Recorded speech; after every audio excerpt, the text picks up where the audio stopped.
5.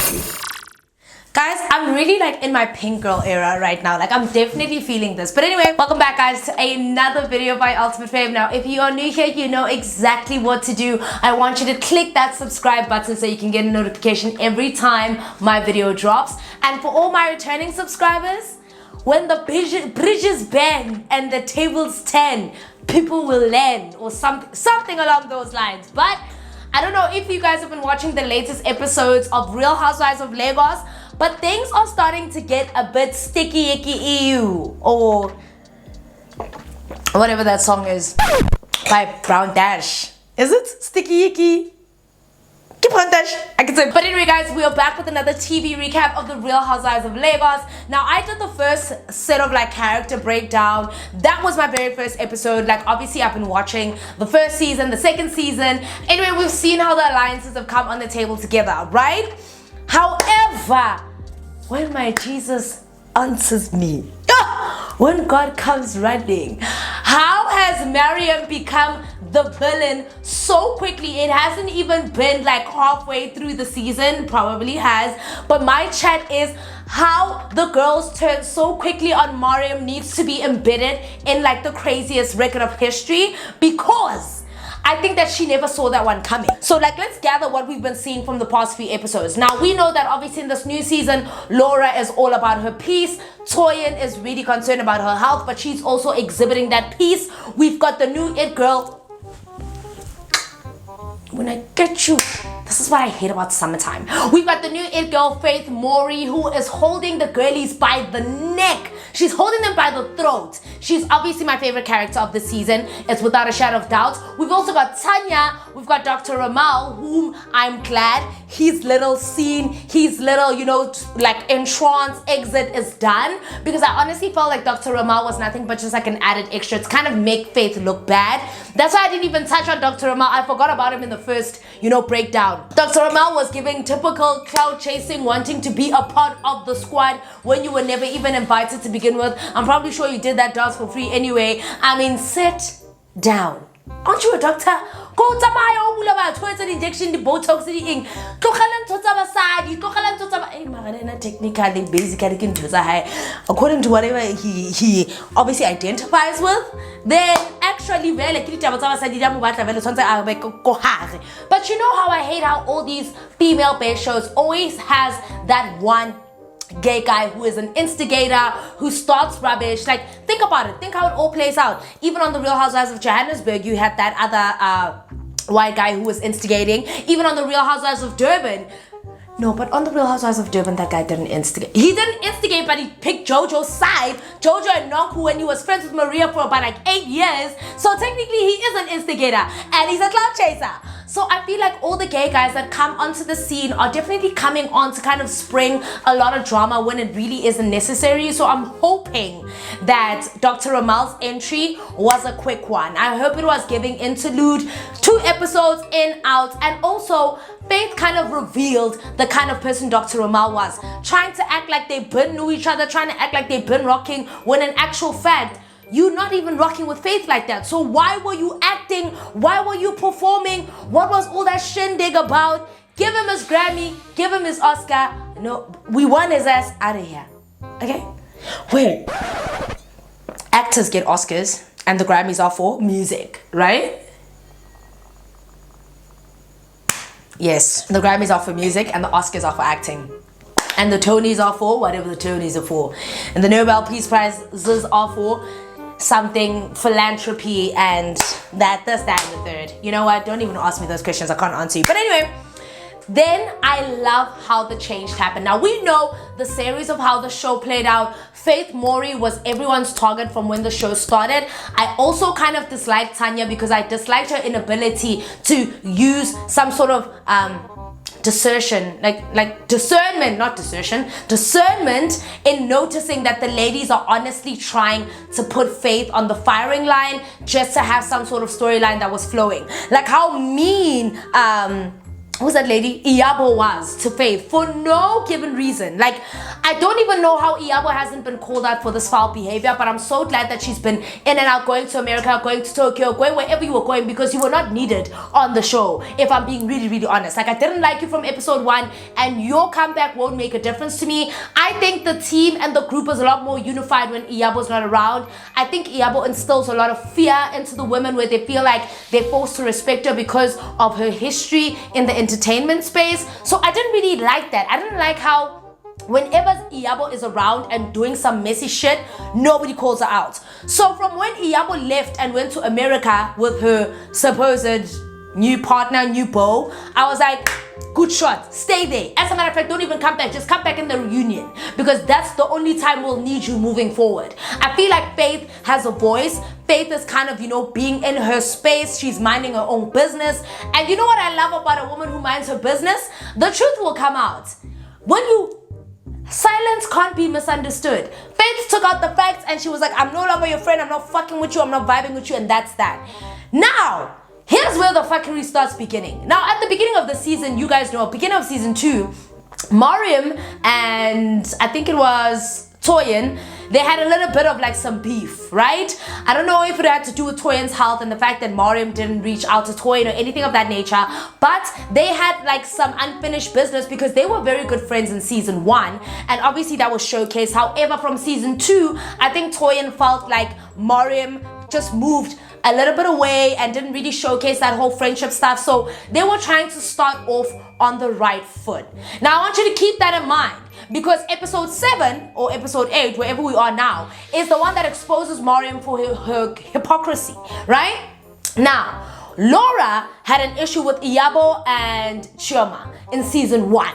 Right? Because obviously Laura and Chioma weren't getting along. They weren't getting on the right foot because of obviously a third party factor that had forced them to kind of be on opposing ends. Laura was also a bit instigating in season 1. Laura, I don't think she liked Chioma and she was trying to poke at Chioma. Right? Now season 2, so obviously season 2, Laura came in with a lot more of a relaxed energy. She didn't want to start any drama. She was all about her business, and she kept emphasizing that in her diary session. So I think for me, it was one of those things where I was like, you know what? I'm loving the whole new Laura. I'm different. I'm bringing positive vibes. I fucks with that kind of madness, okay? Because Laura needed to kind of redeem herself, and I like the fact that she did. But what I don't like is then Chioma taking on the whole being... Chioma wasn't even giving Regina George. Iyabo was giving Regina George, and Chioma was giving that girl, it's Wednesday and it's raining. Oh, she's giving... That was so fetch. What about Gretchen? She was giving someone who was deliberately trying to set Faith up by not allowing or not understanding where Faith was coming from. Which, Chioma, it was such a disappointment from you, because when you were everyone's target last season, everybody stuck up. Not me though, y'all be saved. No, okay, not me. I didn't stick up for you. I was trying to stick up for you. I did stick up for you on Twitter, but I didn't stick up for you on YouTube because I didn't feel like, you know what, I didn't want to get engaged in the mess. There was a whole lot of like country wars there between us and Nigeria, but now we're trying to all love. But Chioma, everybody was defending you and sticking up for you and realizing that, you know what, you were just nothing but a target, right? People didn't like you. And the fact that you're showcasing the same energy to Faith is so disappointing, even from you. Even from you. You know what? Call out your friend. Tell your friend, come on, you shouldn't have stepped on her train. Like, if you're about all of that good energy, if you are fragile like a flower and fragile like a bomb, and whichever outcome is whichever outcome, I expect you to be a lot more sympathetic to what they are putting Faith through. But instead, you're actually perpetuating the situation by not calling out Iyabo, 1, actively pretending you understood where Faith came from when you actually still wanted to gaslight her at the tennis court, 2. Okay, that's all you did, Shane. That's all you did from that point on. But the one that was wrong was not calling out Iyabo. But I'm not surprised. Like I said, I feel like Iyabo's got this energy where she kind of wants to be feared more than anything. I feel like she even how she refers to Chioma, that's my baby girl, that's my... It's like when she starts going into her mom stuff, and it's just like, bruh, you a mom. Like, but also, like, relax. If you're a mom, then go do mom shit. You know what I mean? Personally, I would never. You guys know this. I've already said this so many times. But this is where things get real good. Now, Tanya decides to host the ladies at Zaza. Zaza is obviously, I think, her husband's club. Oh, and that club looked good. I'm not even gonna lie. Tanya, you did the damn things. You were definitely on my indifferent list. I wasn't feeling you. I barely even remembered you from time to time. But this time I could see that you were full of shade and I was here for it. Tanya invites the girls to Zaza. No, initially, she invites the girls to Zaza. Invites the girls out so that they can go celebrate at the club. Everything can be fun and stuff. So who comes? So Laura comes. She's looking so good. Faith Mori comes. Tanya's there. Mariam comes. Chioma comes. Chioma's also looking really good with the orange hair. I was loving that. Toyin comes. Now the only person who wasn't there is Iyabo because Iyabo was not in town. Cool. Now as it starts like happening, whatever, I don't entirely remember where it's the fakery for me came out, whether it was via text, whether it was in a group setting, whatever. But whatever, Mariam says it's the fakery for me, and when she says it's the fakery for me, she's referring to the fact that Chioma is kikiing with Laura after there was a general consensus that they should shun Laura, right? Because of what Laura was doing previous season. So Mariam has already set her alliance with Iyabo and Chioma. So she didn't understand why Chioma was still kicking and cackling with Laura. So obviously now that comes into question. And now the girls start going at it. Yeah, well, what's fake about it? Yeah, you're laughing at that. Does Chioma not take out the receipts? But you're the one who told us that we shouldn't talk to her. Sweet. Yaphuma indaba. She's scared. You know, like Pure 357, how he says it's scared. That was a real scat. That was a bomb drop. That was a oh my fucking soul. Like, Mariam, what do you do? So now it comes out that Mariam is the one who is telling the ladies that they shouldn't be talking to Laura. And Laura's like, oh, word? Now that's how we're moving? And she's like, yeah, it was your idea. I think apparently it was Mariam's idea for them to basically shun Laura, if I'm not mistaken. If not shun Laura, then shun Faith. But essentially, Mariam was the one who developed that idea so that Iyabo and Chioma could basically outcast Laura. Correct me if I'm wrong there. Comment in the comments. So now it comes out. That Mariam's actually a fake-ass, punk-ass bitch. Now they're fighting, Naledi Chioma doesn't understand why, and all that other riffraff. Let's move to the latest episode now. I think it's Pretty Enemies or Pretty Frenemies, I don't know. This one is where shit started hitting the fan. I was like, you know what, now this is some real TV. This is exactly why I'm paying 99 Rand a month on Showmax. It's for things like this. Not the whole, hey, high school drama, hey, me, I didn't like how you looked at me. I'm paying 99 Rand for this kind of reality TV. Cool. Next episode comes. Now Iyabo reaches out to Mariam and is like, Mariam, but you're being a hypocrite here. Because you're telling us that we can't talk to Laura when you are talking to Toyin. Ganjani. Make it make sense, Mapena. Because clearly something isn't working, operating correctly in your head. Fine. Then after that, it seems like Mariam understands and she's obviously seeing reason that you can't shun other people from being friends with people they had fallouts with, but then you go ahead and you are allowed to do the same thing. And I was like, okay, I see how you're moving, Miriam. But lucky for you, you're actually the real target. And when I saw that Mariam is on the firing end, I was like, I can do every single recap from now until the end of the season. Every single episode, I will release a recap. Because it was Mariam's day. Every dog has its day. Today, it's Mariam's day. And you know what? I'll be leading the pack. I'll be leading the war. Anything in a Mariam slander, fine, okay.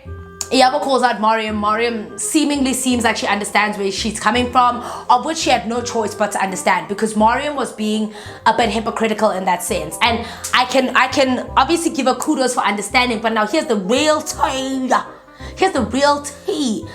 Then Tanya hosts like some sort of a reading book thing with her daughter, because now Tanya obviously is writing a book. She wrote a book that was obviously celebrating her child's heritage and, you know, just a beautiful children's book, and now invited all the girls. So she invited, no, not all of them. She invited Laura, Chioma, and Mariam. So it was just the four of them.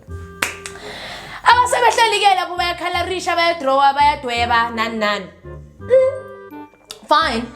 Then Tanya comes up and raises up the fact that, no, Mariam, as a matter of fact, I want to raise something with you. Apparently, when we went to the club, you had already ordered bottles, and I assumed that you were obviously buying them as for me, like your friend, but then it turns out that they were actually on my bill. So what is this? But like, no, you bought Dom Perignon, you bought tequila, and they were like, no, the bill was 4 million. I'm like, you know what? All of this narrow to rand is driving me insane, because when I heard the word 4 million, I was like, oh fuck. Yeah, no. So apparently, more or less, Mariam's bill from what she ordered, because she ordered, I think, 2 bottles of Dom and a tequila, I think, or maybe 1 bottle of Dom and a tequila. Apparently now the story is that Mariam bought 2 bottles and left the bill. Now Mariam is fighting on some I didn't, I actually paid. Here's the proof. Now Chioma's looking at it, it's like, yeah, but this is not the same date. Yo!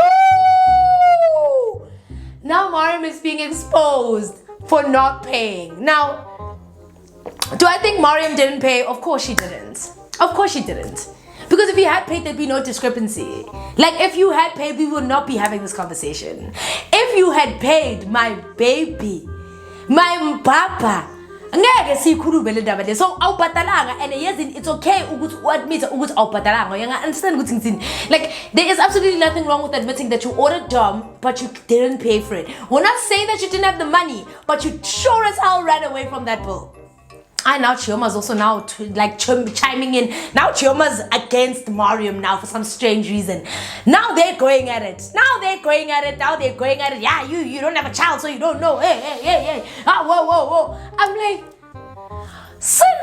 what is going on between these two? You know, like, what is actually happening? Something here is brewing, because, and I can't wait for the reunion. I know Chioma's watching while we're all watching. There's a diary session where Mariam was saying, you think we don't know your track record of the men you were sleeping with? Check it out, Mariam. You gotta even out the playing field. Right now, you're labeled as a broke ass hypocrite. You gotta even out the playing field. You gotta tell us Chioma's track record. That's why you gotta even it out, baby. Because I'm telling you for sure, Chioma basically called you a broke ass bitch. Like, when you were taking out your fake receipts from the other day, Chioma was looking at it on some, this is definitely not the receipt, and you definitely ordered those bottles, and you definitely didn't pay. So you're a broke ass bitch. You're already the loser in this. So I'm saying, redeem yourself. Tell us, who is this supposed married man that Chioma's sleeping with? I just want to keep in there. Yeah, I married a white king. And you did. As piggy, you did. Mariam, now is the time to take it low. Take it all the way to the floor.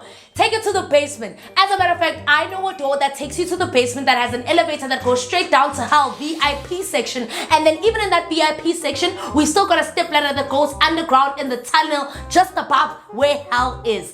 I am telling you, I can personally escort you there. Take it to the floor. Mop the floor with all of them.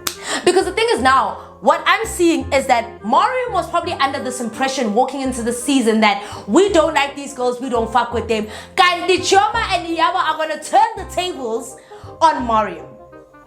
Because the thing is, what I don't understand is that fight that they had in the club, that was that, and that. But if Mariam and Chioma were such good friends, then why would Chioma sit there and defend Tanya about something like that? Because you saw Tanya had a chip on her shoulder on some, yeah, you didn't pay. You did not pay. This is the bill. This is what happened. You ran away. You ran away. You did not pay. And now Mariam is by herself when she's like, yeah, but I was there with Chioma when we ordered the bottles and I paid. And Chioma is quiet as a church mouse. Even if I was Chioma, I would have said, yeah, but I didn't see. Yeah, I was there with you, but I didn't see. But you could tell that Chioma was like, bitch, you talking about fake. Let me show you. Now it's this. This is brewing. Now I'm waiting for the reunion. Because whatever comes out, of that reunion, guys, don't mind me. I'm just really excited. Like, I'm coughing here. Whatever comes out of that reunion is going to shape season 3. You understand? But as we remain, Faith Mori is still the queen of the Real Housewives of Lagos. When I'm talking about class, I'm talking about poise, something I aspire to be but will probably never be. But I can admire other women who have reached that level of class. Then you have the other ladies. I'm being so dead ass when I say this. But Real Housewives of Lagos, something's brewing and I can't wait. And it's gonna be hot. It's going to be fire, rapid. And you know what, guys? I cannot flipping wait to see this. But anyway, guys, that is my recap of the last 3 episodes that we've been watching since the character breakdown. Comment down below and tell me how you think this season's gonna play out. Is Faith Mori still gonna be the queen? That's undoubtedly so. Is Chioma and Mariam gonna take it so low that some stuff is gonna be exposed? Or are they gonna make up just before the season ends, like a typical great or fairy tale storybook where Iyabo comes and brings them together? What do you think is gonna happen? Comment down below and let me know. But until then, that is the end of the recap of the Real Housewives of Lagos. I will see you hopefully in the next recap of the reunion. Bye.